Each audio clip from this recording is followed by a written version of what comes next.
Hello, everybody, and welcome to a new project called XGen with me, Dalton Spees.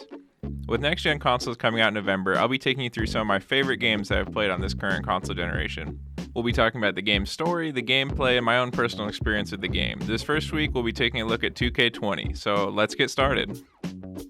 The story, well, it exists. They've got Idris Elba in it as your college coach, which is kind of cool, but come on, people don't play this game for the story.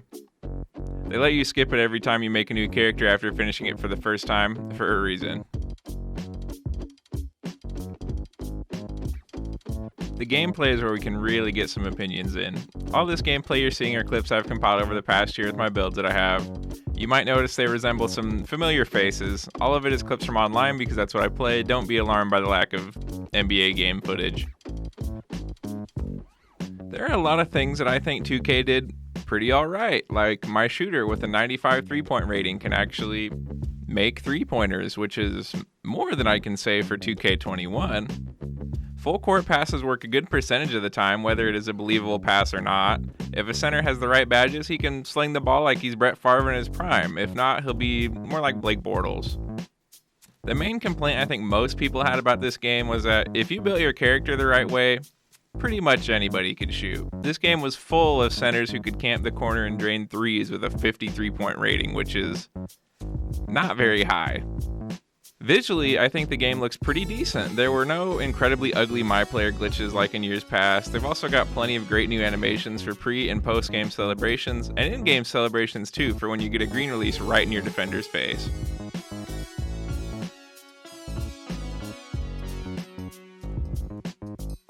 As much fun as I had with this game, I had just as much frustration. For every game I'd play with my friends where we blew a team out, there'd be 2 games where we got blown out. Obviously, part of that has to do with my team's own skill level because obviously we are far from pros, but it is nice to know there are people out there worse than us.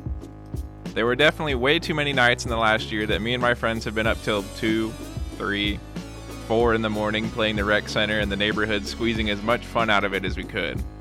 And I probably wouldn't trade all that time we spent getting destroyed in Pro-Am games by people with Badlands Chugs team photos or the hours we spent doing backflips during park games for anything.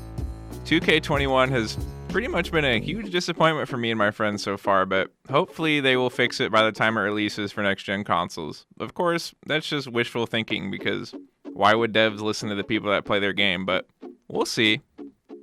That's going to be all for me. I'll see you next week on XGen.